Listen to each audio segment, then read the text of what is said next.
Jika pertempuran telah berakhir, maka lebah-lebah penghasil madu itu akan membuang lebah-lebah yang mati keluar dari sarangnya. Sebagaimana telah kami sebutkan sebelumnya bahwa sang ratu tidak pernah keluar kecuali pada waktu-waktu tertentu saja. Jika akan pergi keluar, maka ia akan mengajak beberapa lebah yang masih muda, anak-anak, dan lebah jantan. Sehari atau 2 hari sebelum pergi, sang ratu mendatangi lebah yang masih muda dan menertibkannya sehingga ia pergi dengan tertib dan rapi. Lebah-lebah muda itu akan menempati posisi tepat di belakangnya, berbaris rapi, dan tidak akan pernah keluar dari barisan.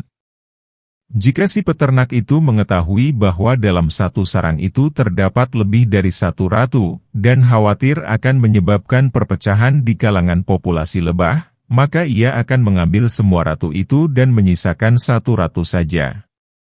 Ratu-ratu lebah yang ditangkap itu disimpan di suatu tempat dengan diberi madu secukupnya. Jika ratu yang dibiarkan bersama lebah tadi terserang penyakit atau mati, maka si peternak akan mengambil salah satu ratu yang disimpannya itu ke dalam sarang lebah tersebut untuk menempati kedudukan ratu yang mati tersebut. Keajaiban lainnya adalah ketika sang ratu berjalan-jalan bersama pengawal dan pasukannya, mungkin saja akan merasa lelah, maka pada saat itu ia akan dibawa oleh lebah-lebah yang masih muda yang diajaknya. Di antara lebah-lebah itu terdapat pekerja keras dan ada juga yang sangat pemalas dan tidak banyak menghasilkan manfaat.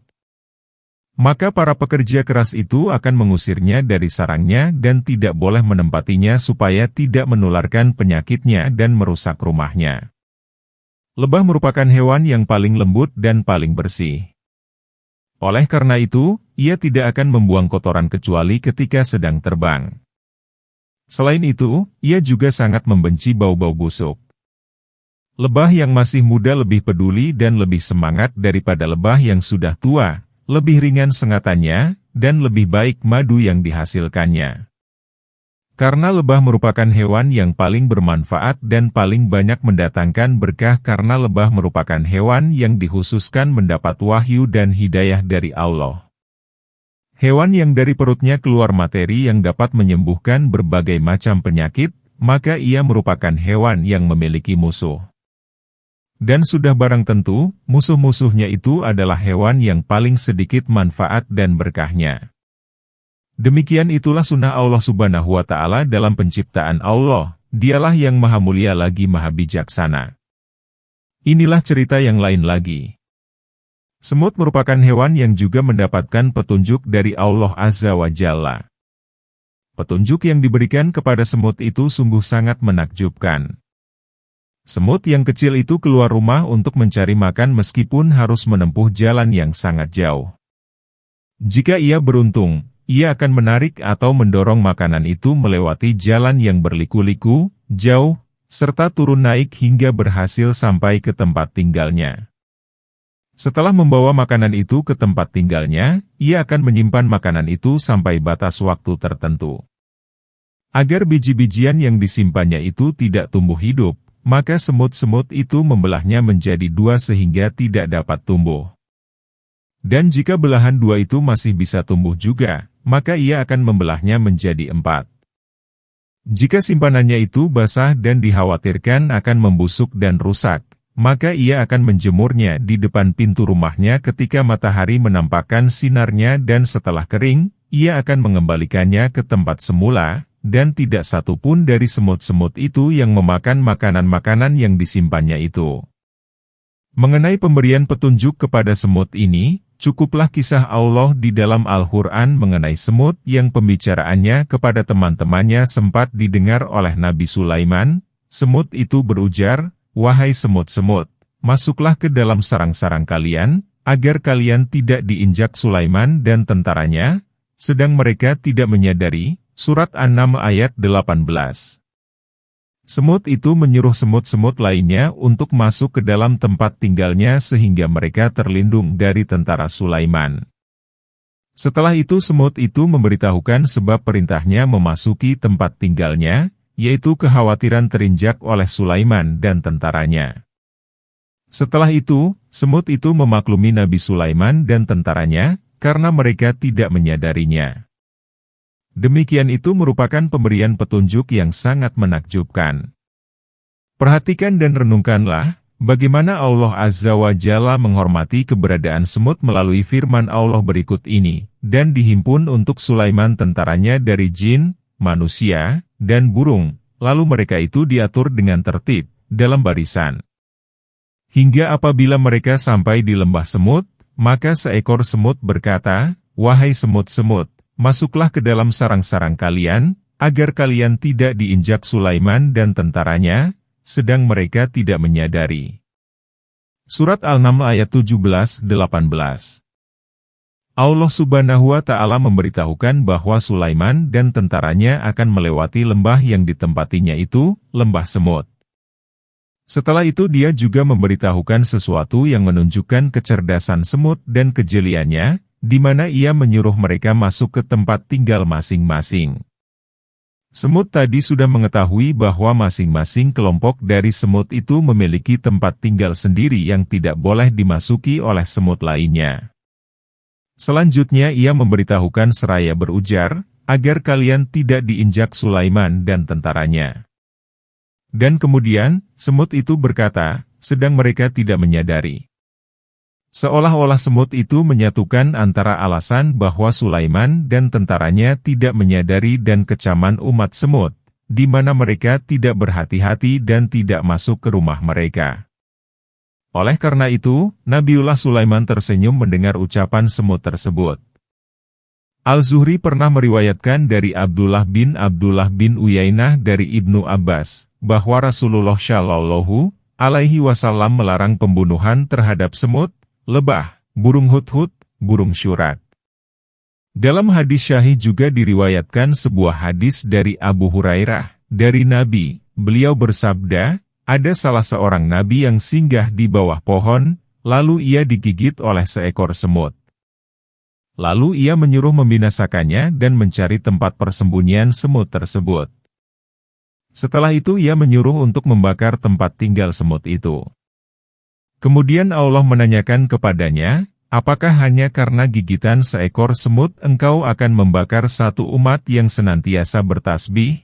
Mengapa tidak satu semut saja yang kau bunuh? Diriwayatkan Auf bin Abi Jamilah dari Kasamah bin Zahir. Ia menceritakan, Abu Musa al-Asy'ari pernah berkata, di antara keajaiban petunjuk yang diberikan semut, bahwa ia mengetahui Tuhannya berada di langit di atas arsy Allah. Sebagaimana diriwayatkan Imam Ahmad dalam buku Zuhud, dari Abu Hurairah dan telah dirincikan, ia menuturkan, ada seorang nabi yang pergi bersama beberapa orang untuk mencari air. Tiba-tiba ia menemukan seekor semut dengan dua kaki depannya mengarah ke langit sembari berdoa dengan bersandar pada punggungnya, seraya berucap, kembalilah pulang, karena kalian telah dimintakan air oleh selain kalian. Hadis di atas diriwayatkan Al-Tahawi. Imam Ahmad juga meriwayatkan, dia bercerita, Sulaiman bin Daud pernah pergi mencari air, lalu ia melihat seekor semut dengan bersandar ke punggungnya dan mengangkat kedua kaki depannya ke langit mengucapkan, sesungguhnya kami adalah salah satu makhluk dari makhluk-makhluk MU, kami sangat butuh siraman dan rezekimu. Baik engkau akan mengucurkan air dan rezeki kepada kami atau membinasakan kami. Kemudian Sulaiman bertutur, kembalilah pulang, kalian akan diberi air melalui doa selain diri kalian. Ibnu Katsir pernah menceritakan, ada seekor semut yang pergi keluar rumah, lalu ia menemukan bangkai belalang. Lalu ia berusaha membawa belalang itu, namun ia tidak mampu melakukannya. Maka ia pun pergi mencari bala bantuan, kemudian kembali dengan membawa bala bantuan yang akan menggotong belalang itu bersamanya. Selanjutnya semut-semut itu mencari belalang itu dan berusaha mengitari tempat itu tetapi mereka tidak mendapatkannya, maka mereka pun bertolak dan meninggalkannya. Mereka lakukan hal itu berulang-ulang.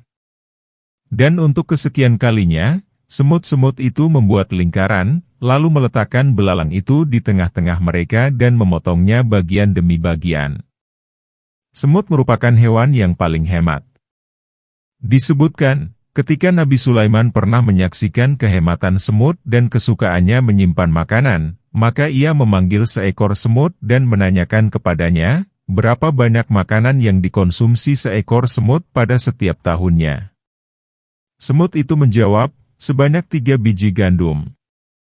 Kemudian Sulaiman menaruh semut itu dalam suatu kaleng dan memberinya 3 biji gandum dan menutupnya. Setelah 1 tahun berlalu, Sulaiman membukanya kembali, dan ternyata, masih tersisa 1,5 biji gandum. Maka Sulaiman pun bertanya, mana, katamu dalam 1 tahun makananmu sebanyak 3 biji gandum? Semut itu pun menjawab, benar, tetapi ketika aku menyaksikan engkau sibuk mengurusi umatmu, maka aku memperkirakan bahwa sisa umurku akan lebih dari waktu yang engkau tentukan, yaitu 1 tahun. Lalu aku memakan setengahnya saja dan setengahnya lagi aku sisakan untuk makanku berikutnya. Sulaiman benar-benar heran dengan sifat hemat yang dimiliki semut. Dan hal itu merupakan petunjuk dan pemberian Allah yang sangat menakjubkan. Di antara bentuk hematnya semut lainnya adalah ia berusaha mati-matian mencari dan mengumpulkan makanan pada musim panas untuk dimakan pada musim dingin. Karena ia tahu pada musim hujan akan sulit baginya mendapatkan makanan. Meskipun kecil dan lemah, namun ia mampu membawa berat yang berlipat ganda menuju tempat tinggalnya. Keajaiban semut lainnya adalah jika Anda menjatuhkan makanan kering yang jika Anda menciumnya dari dekat tidak akan mencium bau apapun, maka akan datang kepadanya semut dari tempat yang sangat jauh. Jika ia tidak sanggup membawanya, maka ia akan mengundang pasukan yang siap membantu membawanya.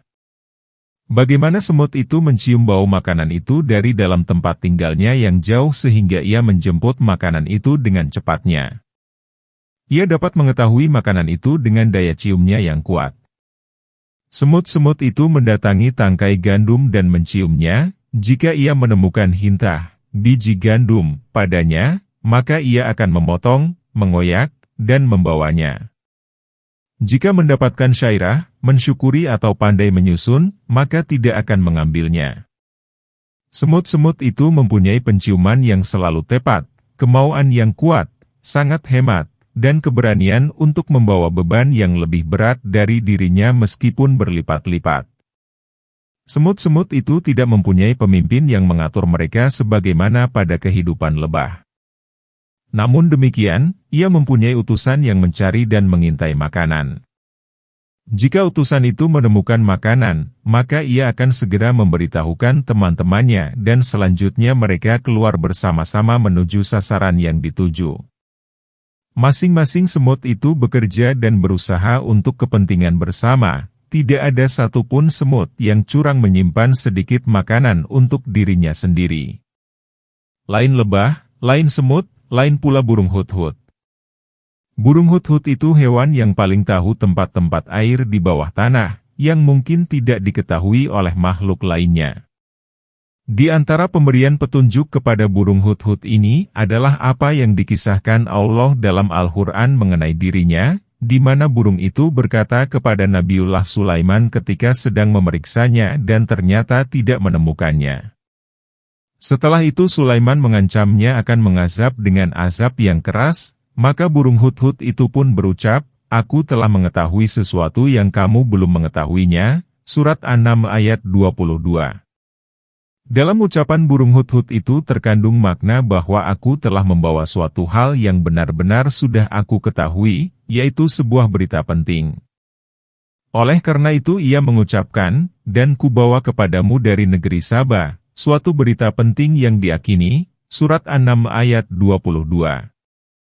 Burung hudhud itu menyebutkan bahwa berita itu benar-benar diakini, yang tidak ada lagi keraguan padanya, hal itu dikemukakan sebagai prolog dari berita penting yang akan disampaikannya. Setelah itu, ia mengungkapkan berita itu disertai penegasannya dengan bukti yang kuat, ia mengatakan, sesungguhnya aku menjumpai seorang wanita yang memerintah mereka, Surat An-Naml ayat 23. Setelah itu ia memberitahu keadaan ratu itu, di mana ia diberi berbagai banyak hal. Ia menggambarkan keagungan ratu itu dengan menyebutkan singgasana yang didudukinya. Selanjutnya ia memberitahu apa yang diserukannya. Ia menuturkan, "Aku mendapatinya dan kaumnya menyembah matahari, selain Allah." Surat An-Naml ayat 24. Kemudian ia memberitahukan mengenai godaan yang menjadikan mereka menyimpang dari jalan kebenaran, di mana syaitan telah menjadikan mereka memandang perbuatan mereka tersebut sehingga mereka terhalang dari jalan yang benar, yaitu sujud kepada Allah. Lebih lanjut, burung hudhud itu memberitahu bahwa halangan itu memisahkan antara mereka dengan hidayah dan sujud kepada Allah semata. Setelah itu ia menyebutkan beberapa perbuatan Allah Azza wa Jalla, yang diantaranya mengeluarkan berbagai hal yang terpendam di langit dan di bumi, yaitu menurunkan hujan, menumbuhkan tumbuh-tumbuhan, mengeluarkan logam dari bumi, dan sebagainya. Mengenai berbagai perbuatan Tuhan yang dikemukakan oleh burung hudhud tersebut terkandung berita yang dikhususkan hanya kepadanya, yaitu mengenai pengeluaran air yang tersembunyi di bawah tanah.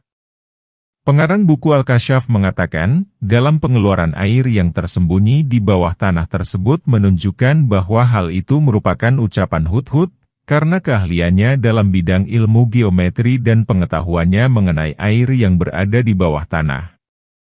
Semuanya itu melalui perantaraan ilham yang diberikan kepadanya oleh Allah Azza wa Jalla yang telah mengeluarkan air yang berada di bawah tanah tersebut. Yang tidak kalah menakjubkannya adalah burung merpati, yang juga memperoleh petunjuk. Sampai Imam Syafi'i pernah bertanya, apakah burung merpati itu berakal?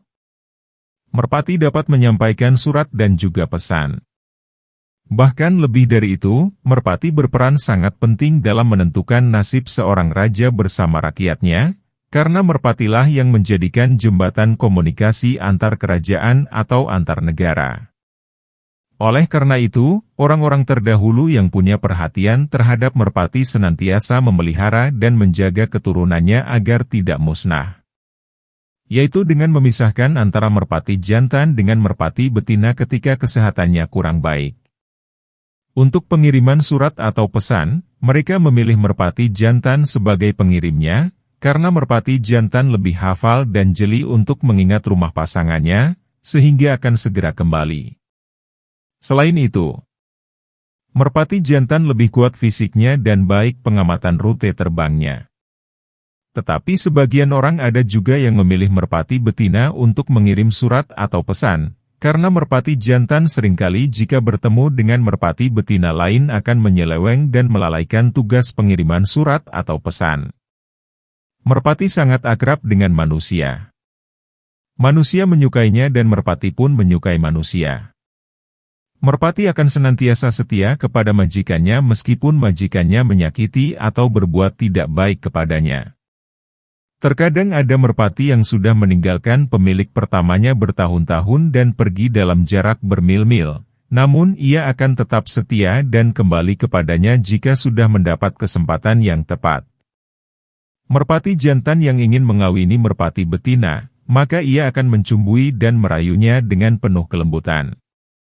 Pertama mengembangkan ekornya, lalu memekarkan kedua sayapnya, selanjutnya ia mendekati pasangannya, kemudian mencumbui dan menciumnya sembari mengangkat dadanya.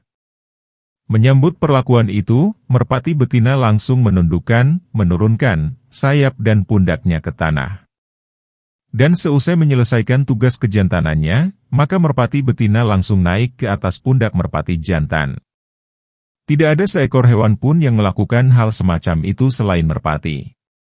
Jika merpati jantan mengetahui bahwa merpati betina hendak bertelur, maka bersama pasangannya itu ia langsung mencari rumput, batang-batang kecil, dan beberapa hal lainnya untuk dibuat sarang yang ditata rapi dan menyusunnya dengan meninggikan bagian tepinya agar telur tidak mudah jatuh sekaligus sebagai perlindungan bagi anaknya jika kelak sudah menetas.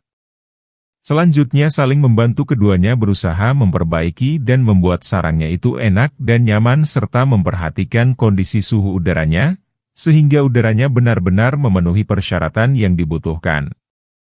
Jika sudah saatnya bertelur, maka merpati betina akan bertelur di sarangnya tersebut. Setelah itu dengan cara bergantian keduanya akan mengerami telurnya tersebut hingga akhirnya menetas. Setelah memungkinkan, keduanya akan mengajak anak-anaknya keluar sarang dan mengajarinya beberapa hal. Pertama, ia akan meniupkan udara ke dalam gelembung anaknya sehingga gelembungnya membesar dan meluas. Lalu ia mengajarkan bahwa gelembung itu telah membesar dan meluas, namun belum boleh menyimpan makanan. Dan demikian seterusnya. Merpati hampir menyerupai manusia dalam beberapa karakternya. Di antara sifat kewanitaan merpati betina adalah tidak mau bercumbu rayu dan kawin kecuali dengan pasangannya. Ia tidak akan memperoleh pendekatan merpati jantan kecuali setelah adanya usaha. Pertama, ia akan naik ke atas badan merpati jantan. Setiap merpati betina pasti mempunyai pasangan sendiri-sendiri. Tetapi jika pasangannya tidak ada di tempat, maka ia tidak akan menolak jika ada merpati jantan yang hendak mengawininya, bahkan ketika sedang bercumbu rayu itu mereka tidak akan peduli terhadap kedatangan pasangan merpati betina itu yang sebenarnya. Dan terkadang ada juga merpati betina yang merayu sang jantan supaya mendekati dirinya, dan demikian seterusnya. Segala keadaan yang dialami manusia tidak jarang dialami juga oleh merpati. Bahkan di antara merpati-merpati betina itu ada yang tidak mau bertelur, kalaupun bertelur, maka ia akan memecahkannya. Hal itu seperti halnya orang wanita yang tidak ingin melahirkan anak supaya tidak disibukkan oleh urusan anak. Di antara merpati betina itu ada yang jika melihat pejantan manapun maka ia akan segera mendekatinya dengan tidak mempedulikan pasangan setianya sama sekali. Hal itu tidak bedanya dengan wanita nakal dan binal yang tidak mempedulikan urusan dan kepentingan suaminya. Dalam sebuah hadis pernah diriwayatkan bahwa Nabi Shallallahu Alaihi Wasallam ketika melihat seekor merpati mengikuti merpati lainnya, maka beliau pun bersabda, syaitan itu mengikuti syaitannya. Ada juga di antara merpati-merpati itu yang baik dan perhatian terhadap anak-anaknya saja dan tidak mempedulikan anak-anak merpati yang lain. Tetapi ada juga yang sangat sayang dan penuh perhatian terhadap anak-anaknya dan juga yang lainnya. Di antara keajaiban petunjuk yang dikaruniakan kepadanya adalah ketika mengirimkan surat atau pesan, maka ia akan menempuh jalan yang sangat jauh dari perkampungan dan tempat keramaian, agar tidak diketahui oleh orang-orang yang mengincarnya. Keajaiban lainnya yang dimiliki merpati adalah ia mengetahui orang-orang yang mengincarnya dan menghendakinya sehingga ia pun akhirnya menjauh untuk menyelamatkan diri darinya. Selain itu, yang termasuk petunjuk yang dikaruniakan kepadanya adalah pertama kali terbang, ia akan lengah dan terbang di antara hewan-hewan pemangsa hingga akhirnya ia mengetahui siapa-siapa yang akan membunuhnya. Dan jika melihat burung pemangsanya, maka ia seperti melihat racun yang akan membunuhnya sehingga ia akan segera menjauhinya, sebagaimana kambing menjauhi serigala, dan seperti keledai menjauhi singa. Selain itu, dalam urusan dan kepentingan anak-anaknya, antara merpati jantan dan betina saling berbagi tugas untuk anak-anaknya tersebut, di mana penyusuan, pelatihan, dan perlindungan diserahkan kepada merpati betina, sedangkan urusan mencari makan dan rezeki diserahkan kepada merpati jantan. Allah Subhanahu wa Ta'ala juga memberikan petunjuk kepada binatang-binatang lainnya demi kepentingan dan kelangsungan hidup binatang-binatang tersebut, yang juga sangat menakjubkan sekali. Di antara binatang itu adalah ayam. Ayam jantan yang masih kecil tidak akan memakan biji-bijian, tetapi jika sudah tua, maka ia akan memakannya dengan tanpa menyisakannya. Sebagaimana yang diungkapkan oleh muda ini, bahwa Iyas bin Muawiyah pernah berjalan melewati seekor ayam jantan yang sedang memakan biji-bijian, maka pada saat itu ia mengatakan, pasti ayam jantan itu sudah tua. Karena ayam jantan yang masih muda tidak akan mau memakan biji-bijian agar dengannya ia dapat mengumpulkan ayam betina di sekelilingnya hingga akhirnya dapat ia kawini. Sedangkan ayam jantan yang sudah tua tidak akan melakukan hal itu karena keinginan seksnya sudah menurun sehingga tidak mencari makan kecuali untuk dirinya sendiri. Jika binatang kancil itu telah penuh dengan kutu, maka ia akan mengambil seutas bulu dengan mulutnya, lalu membawanya ke air dan membasahi bulunya dengan sedikit air. Jika kutu-kutu itu telah keluar dari bulunya, maka ia akan menenggelamkan badannya ke dalam air sehingga kutu-kutu itu lepas dari dirinya. Dan di antara keajaiban binatang lainnya, yaitu kera adalah seperti apa yang disebutkan Imam Bukhari dalam bukunya Sahih Bukhari, dari Amr bin Maimun al-Audi. Ia menceritakan, pada zaman jahiliyah dulu aku pernah menyaksikan seekor kera jantan berzina dengan kera betina. Lalu kera-kera lain berkumpul mengelilinginya dan merajam keduanya sehingga keduanya pun mati. Kera-kera itu telah menegakkan hukum Allah ketika anak cucu Adam tidak menegakkannya. Berkenaan dengan sapi, ada sebuah hadis yang diriwayatkan dari Abu Hurairah. Ia menuturkan, aku pernah mendengar Rasulullah bercerita, ketika seseorang menggiring sapinya lalu ia menaikinya, maka sapi itu pun menoleh kepadanya seraya berucap, aku diciptakan bukan untuk melakukan ini. Maka orang-orang pun berucap, Subhanallah, sapi bisa berbicara. Kemudian Rasulullah bertutur, sesungguhnya aku, Abu Bakar, dan Umar percaya dengan hal itu. Dan ketika seekor penggembala menggembalakan kambingnya, tiba-tiba seekor serigala menyambar salah satu kambingnya.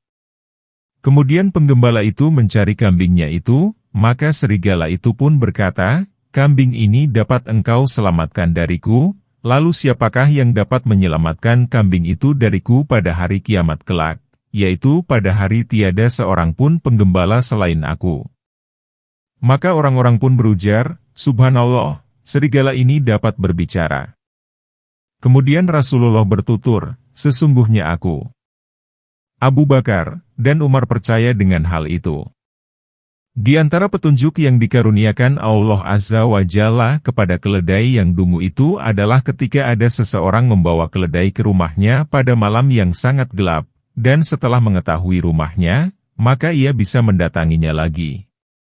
Selain itu, keledai juga dapat membedakan suara yang menyuruhnya berhenti dan yang menyuruhnya berjalan terus. Dan di antara keajaiban tikus adalah ketika meminum minyak yang ada di suatu tempat, lalu tersisa sedikit darinya sedang ia tidak lagi dapat meminum, maka ia akan pergi untuk mencari air. Setelah itu dengan membawa air dalam mulutnya ia kembali ke tempat minyak itu dan menuangkan air dalam mulutnya itu ke minyak tersebut sampai akhirnya minyak itu naik ke atas permukaan air sehingga ia dapat meminumnya. Demikian juga dengan keajaiban rubah, jika benar-benar lapar, maka ia akan membaringkan dirinya di padang pasir seakan-akan ia sudah menjadi bangkai.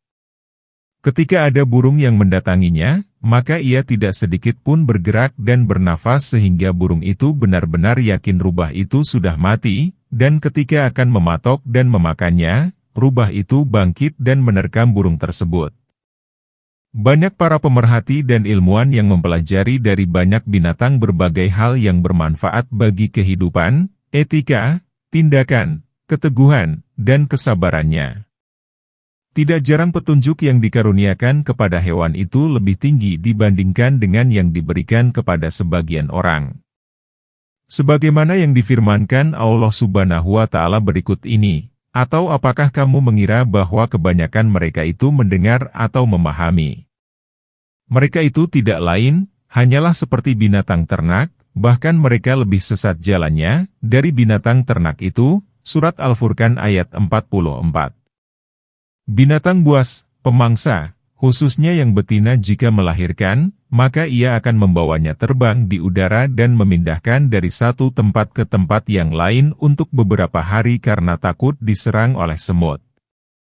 Jika ditanyakan kepadanya semuanya itu, siapakah yang mengajari mereka melakukan hal tersebut sehingga mereka dapat melangsungkan hidup, melindungi diri, dan melakukan berbagai hal yang dapat memberikan kebaikan pada diri masing-masing. Dan cukuplah firman Allah Azza wa Jalla berikut ini menjadi pedoman dalam hal yang berkenaan dengan masalah tersebut, dan tidaklah binatang-binatang yang ada di bumi ini dan juga burung-burung yang terbang dengan kedua sayapnya melainkan umat-umat juga seperti kalian. Tiadalah kami alpakan sesuatu pun di dalam Alkitab, kemudian kepada Tuhanlah mereka dihimpun.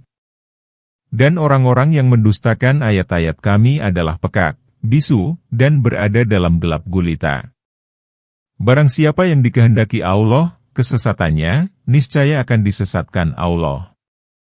Dan barang siapa yang dikehendaki Allah untuk diberi petunjuk, niscaya Dia menjadikannya berada di jalan yang lurus. Surat Al-An'am ayat 38-39. Berkenaan dengan hal tersebut, Nabi pernah bersabda, "Kalau anjing-anjing itu bukan merupakan salah satu umat, niscaya aku sudah memerintahkan untuk membunuhnya." Yang demikian itu terkandung dua kemungkinan. Pertama dimaksudkan sebagai pemberitahuan mengenai suatu hal yang tidak mungkin dikerjakan, yaitu bahwa anjing-anjing juga merupakan suatu komunitas umat sehingga tidak mungkin dibinasakan. Kalau dimungkinkan pembinasaannya dari muka bumi ini, niscaya Rasulullah akan memerintahkan umatnya untuk membunuhnya. Kedua, hal itu dimaksudkan sama seperti firman Allah Azza wa Jalla, "Apakah karena gigitan seekor semut, engkau akan membakar salah satu komunitas umat yang senantiasa bertasbih?"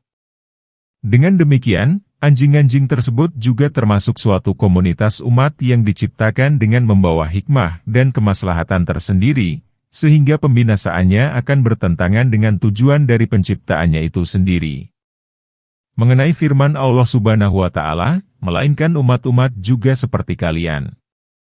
Ibnu Abbas dalam sebuah riwayat Adha mengatakan, Allah mengemukakan bahwa binatang-binatang itu semua memahami dan mengetahui diriku, mengesahkan, bersujud, dan memuji kepadaku. Hal itu sama seperti firman Allah Azza wa Jalla berikut ini, dan tidak ada satupun melainkan bertasbih dengan memuji Allah. Surat Al-Isra, ayat 44. Juga seperti firman Allah, tidaklah kamu mengetahui bahwa semua yang ada di langit dan di bumi bertasbih kepada Allah dan demikian juga burung-burung dengan mengembangkan sayapnya. Masing-masing telah mengetahui cara solat dan tasbihnya, surat An-Nur ayat 41. Hal itu juga didasarkan pada firman Allah, apakah kamu tidak mengetahui bahwa kepada Allah bersujud apa yang ada di langit, di bumi, matahari, bulan, bintang, gunung, pohon-pohonan, binatang-binatang yang melata dan sebagian besar dari manusia. Surat Al-Hajj ayat 18. Demikian juga firman Allah, dan kepada Allah sajalah bersujud segala apa yang berada di langit dan semua makhluk yang melata di bumi dan juga para malaikat.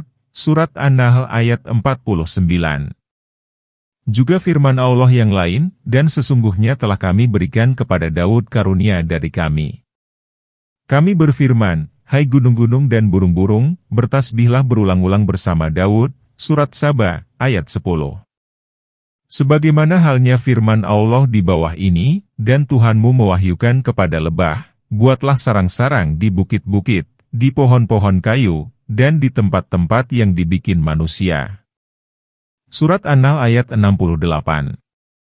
Dan juga dalam firman Allah yang lain, semut itu berujar, wahai semut-semut, masuklah ke dalam sarang-sarang kalian, agar kalian tidak diinjak Sulaiman dan tentaranya, sedang mereka tidak menyadari. Surat An-Naml ayat 18. Dan firman Allah yang berikut ini, dan Sulaiman telah mewarisi Daud, dan ia berkata, hai manusia, kami telah diberi pengertian tentang suara burung. Surat An-Naml ayat 16. Mengenai firman Allah Subhanahu wa Ta'ala, melainkan umat-umat juga seperti kalian. Mujahid mengatakan, yaitu jenis makhluk lain yang dikenal namanya. Masih mengenai ayat tersebut, Al-Zujjaj mengatakan bahwa semuanya itu juga akan dibangkitkan. Sedangkan Ibnu Qutaibah mengatakan, yaitu sama seperti kalian dalam hal mencari makan, rezeki, dan melindungi diri. Dan masih mengenai ayat tersebut, Sufyan bin Uyainah mengatakan, tidak ada seorang pun di muka bumi ini melainkan pada dirinya terdapat sesuatu yang menyerupai dengan hewan. Ada di antara manusia yang suka menerkam seperti halnya singa. Ada juga yang meloncat menyerupai loncatan serigala. Ada juga yang menggonggong menyerupai anjing. Ada juga yang menyerupai babi, yang jika diberi makanan yang baik-baik tidak mau memakannya dan suka menjilati kotoran. Oleh karena itu, tidak aneh jika Anda menemukan ada orang yang jika mendengar hal-hal baik tidak akan hafal satu pun, tetapi jika mendengar kesalahan orang, maka ia akan segera menghafalnya. Al-Hutabi mengatakan, penafsiran Sufyan bin Uyainah terhadap ayat di atas sungguh-sungguh menakjubkan, di mana ia berhasil menyimpulkan hal-hal yang sangat bermanfaat tersebut. Dan Allah Azza wa Jalla telah memberitahukan mengenai adanya persamaan antara manusia dengan burung dan binatang lainnya dalam hal karakter dan moral. Jika demikian halnya, ketahuilah bahwa Anda bergaul dan berhubungan dengan binatang buas, maka berhati-hatilah terhadapnya. Allah Subhanahu wa Ta'ala telah menjadikan sebagian binatang bekerja keras mencari rezekinya, tetapi sebagian lainnya hanya berserah diri kepada Allah tanpa bekerja keras. Sebagian hewan lainnya ada yang menyimpan makanan sebagai persediaan untuk waktu 1 tahun. Sebagian ada yang sangat perhatian terhadap anak-anaknya, tetapi sebagian lainnya sama sekali tidak mengenal anak-anaknya. Sebagian hewan ada yang tahu berterima kasih dan syukur, tetapi ada juga yang sama sekali tidak mengenal hal itu.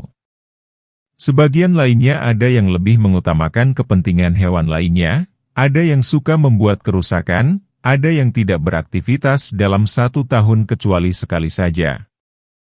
Sebagian ada yang menggoda dan mencumbu kecuali kepada pasangannya saja dan tidak pada yang lainnya. Sebagian lagi ada yang jinak kepada manusia dan sebagian lagi sama sekali tidak pernah mau jinak. Sebagian ada yang suka makan makanan yang baik-baik saja, dan ada juga yang kesukaannya memakan makanan yang buruk-buruk. Semuanya itu merupakan dalil paling konkret yang menunjukkan keseriusan, ketekunan dalam penciptaan, kesungguhan dalam memberikan pemeliharaan, kelembutan, dan hikmah Allah. Setiap orang yang berakal akan memahami bahwa Allah Azza wa Jalla tidak menciptakan semuanya itu dalam keadaan sia-sia belaka. Tetapi Dia menciptakan semuanya itu dengan disertai hikmah yang besar dan tanda-tanda kekuasaan yang sangat nyata serta bukti-bukti benar-benar ada bahwa Dialah Tuhan dan Raja yang memelihara segala sesuatu, dan Dialah yang Maha Kuasa dan Maha Mengetahui atas segala sesuatu. Mari kembali lagi kepada pokok pembahasan, yaitu mengenai petunjuk yang bersifat umum yang menjadi suatu keharusan dalam penciptaan makhluk, yang semuanya itu menunjukkan kebesaran, ketinggian Allah dan sifat-sifat Allah. Sembari memberitahukan mengenai keberadaan Fir'aun, Allah Subhanahu wa Ta'ala menceritakannya ketika ia, Fir'aun, berujar, "Siapakah Tuhanmu, hai Musa?" Musa pun menjawab, "Tuhan kami adalah Tuhan yang telah memberikan kepada setiap segala sesuatu bentuk kejadiannya," kemudian memberinya petunjuk, Surat Taha ayat 49-50, mengenai firman Allah, Tuhan yang telah memberikan kepada setiap segala sesuatu bentuk kejadiannya. Mujahid mengatakan, manusia tidak dibentuk seperti binatang, dan binatang tidak seperti manusia. Pendapat para mufasir mengenai ayat tersebut berkisar di antara pengertian tersebut. Athiyah dan Mukatil mengatakan, artinya, segala sesuatu telah diberikan bentuknya masing-masing. Hasan Basyari dan Qatadah mengatakan, segala sesuatu ini telah diberikan hal-hal untuk kebaikannya. Artinya, semuanya telah diciptakan dan diberi bentuk yang sesuai dengan penciptaannya. Kemudian diberi petunjuk mengenai fungsi penciptaannya tersebut. Semuanya itu dimaksudkan untuk kebaikan hidup, makanan, minuman, dan tingkah lakunya. Yang terakhir ini merupakan pendapat yang tepat yang menjadi pegangan jumhurul mufasir. Dan ayat tersebut merupakan pasangan bagi firman Allah, dan yang menentukan kadar masing-masing dan memberi petunjuk, Surat Al-A'la ayat 3, mengenai penentuan dan pemberian petunjuk dalam ayat di atas. Al-Kilabi mengatakan, artinya, orang laki-laki diberikan pasangan wanita, unta jantan diberikan unta betina. Sedangkan Al-Sadi mengatakan, orang laki-laki diberi pasangan wanita, lalu diberi petunjuk untuk melakukan hubungan badan. Pendapat tersebut juga menjadi pilihan Ibnu Qutaibah dan Al-Farra, di mana keduanya mengatakan, orang laki-laki diciptakan pasangan dari jenisnya sendiri yang berupa wanita. Demikian halnya dengan kambing dan sapi jantan. Lalu semuanya diberikan petunjuk bagaimana seharusnya mereka berhubungan badan. Abu Ishaq mengatakan, penafsiran seperti itu dibolehkan, karena seringkah kita menyaksikan binatang berjenis kelamin jantan bisa mengawini binatang berjenis kelamin betina padahal ia belum pernah menyaksikan hal itu sebelumnya. Berkenaan dengan hal tersebut, penulis, Ibnu Qayyim al-Jauziyah, katakan, para pencetus pendapat di atas telah meringkas makna ayat tersebut, padahal makna yang dikandungnya lebih dari apa yang telah mereka kemukakan di atas. Tuhan yang telah memberikan kepada setiap segala sesuatu, firman Allah Azza wa Jalla tersebut menolak penafsiran seperti itu. Jika segala sesuatu itu hanya diartikan sebagai binatang jantan dan betina saja, lalu bagaimana kedudukan malaikat, jin, orang yang belum menikah, dan juga hewan yang tidak pernah mengawini pasangannya?